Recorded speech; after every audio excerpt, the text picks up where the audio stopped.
Hi guys, welcome to another video. We're going to continue on with Tales from the Crypt. This is season 2, episode 17. It's called My Brother's Keeper. Just a little over 24 minutes long. It aired July 24th, 1990. Going way back there. It's a fun episode. I love the two actors. They play Siamese twins. They got the kind of like the bad twin, obnoxious, rude, whatever. He's just fed up of being attached to his brother. His name's Eddie, and he's played by Jonathan Stark. And I always enjoyed this actor from the 80s. I think he played in like movies like Fright Night and House 2. And I always thought he looked a bit like Jim Carrey, Maybe if Jim Carrey didn't pop up in the 90s there, he would have had a longer career. But I don't know. He does a good job in this episode. And his brother, his good brother, they're the kind Siamese twin there. His name is Frank in the show, played by Timothy Stack.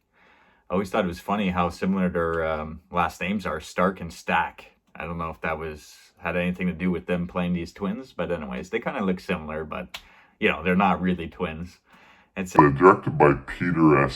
Seaman. This guy is not really a director. I think this is actually the only thing he's ever directed. He's more of a writer. He's done I think he helped write Who Framed Roger Rabbit. That was a big one for him.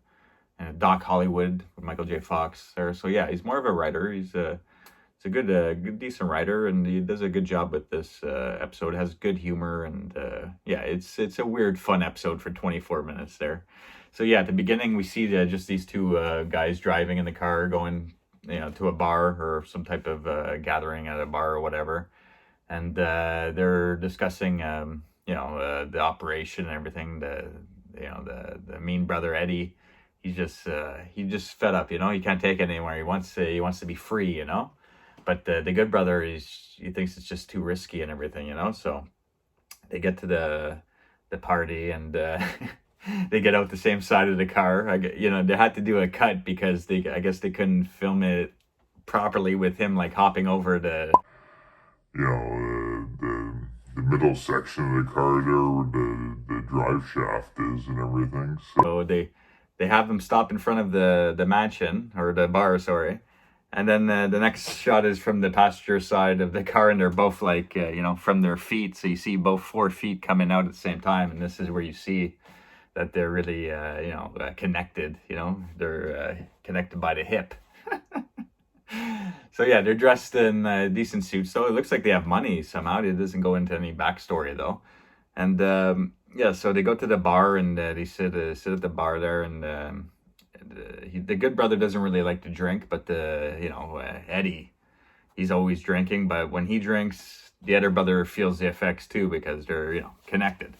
So yeah, it's kind of funny, He's whenever he's getting sauced up there, the good brother can't really handle it. So he gets really drunk too. There's a couple scenes like that.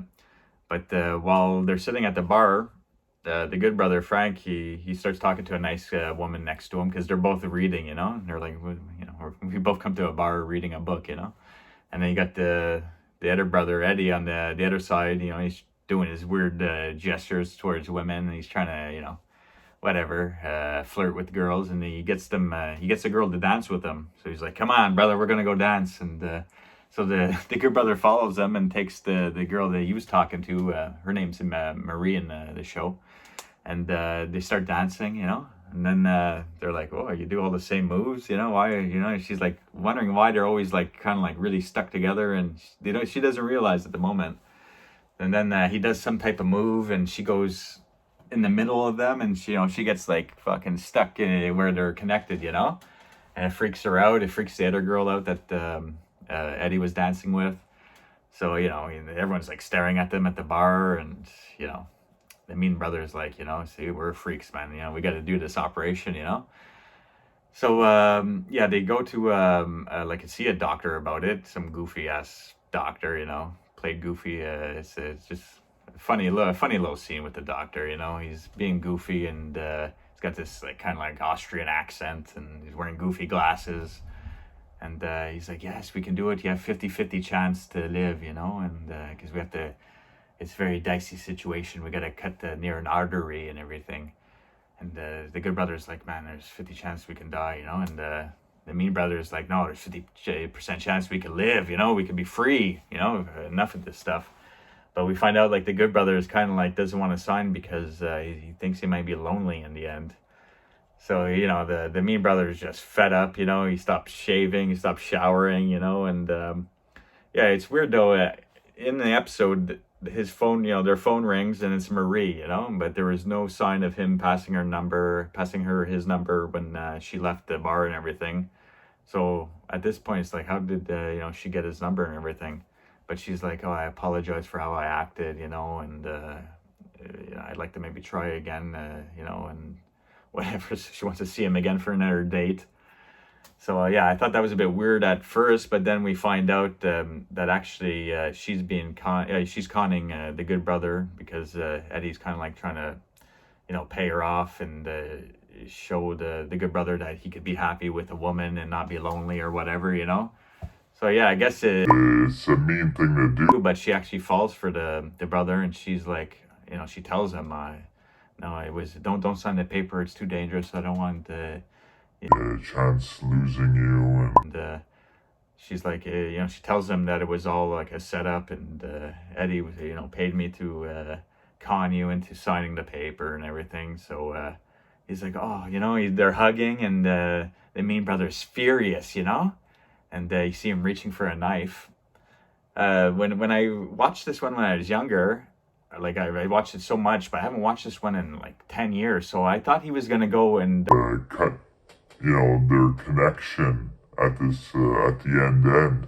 But he actually grabs a knife and he stabs the Marie, the woman, in the back and kills her. And you know, like Frank, the Good Brother, is like, you can't believe it, you know, like he's like in shock, and he's like, the bad brother can't. He's like, they can't put me in jail, you know. It's cruel punishment, cruel and unusual punishment. Because you know, you didn't do anything and we're connected, so they can't give me the gas chamber or anything for murder. So the Good Brother, in a fit of rage, he grabs a bottle of alcohol and takes a bunch of pills, you know, like kind of like commit suicide. And the bad brother is like, no, don't do it. You're gonna kill us, you know, whatever. So they're passing out, and you know, who knows what's gonna happen, you know, if they're gonna overdose or whatnot. But before the Good Brother passes out, he takes Marie's blood, takes the pen, dips it in the blood, and signs the paper, you know, to get the operation done, if they actually survive that moment, you know. And sure enough, they do, though. They wake up at the end in the hospital, and they're, you know, they didn't have to film this scene this way. They're like crunched, together in the bed, you know, as if they're still connected. And yeah, the bad brother wakes up there, and the cops are waiting for him, and they wheel him out. You know, they separate it's two single beds, you know, squished together. And they had the operation. It was successful, and they're wheeling him away in his bed, you know, to take him away to prison for murder. So yeah, the operation worked, and just what a crazy episode, you know, like just so whack jobby doodle, if that's even a word. I'm sorry, guys, I'm really tired this morning. This is an early time for me to be filming. But yeah, all in all, it's a fun episode. I really enjoyed it. It's like a 7 on 10, you know, it's a fun one. It's not scary or anything. It's not any great music. It's not it's not the best episode, but I find that the two brothers' chemistry and their interaction, especially Jonathan Stark, that actor, like I said, I enjoyed him in the 80s, and he kind of reminds me of Jim Carrey a bit. So it's kind of funny seeing him again in this episode. It's cool to go back and watch all these episodes, and you see not only the A-listers that are in these episodes, but a lot of times you see like guys that we grew up with in, you know, B horror movies. You know, they do an episode of Tales from the Crypt. So it's kind of like that with this episode here. And yeah, anyway, so yeah, I'm rambling, but that's pretty much the episode. Pretty solid. I enjoyed it. Until next time, guys, take care. Bye.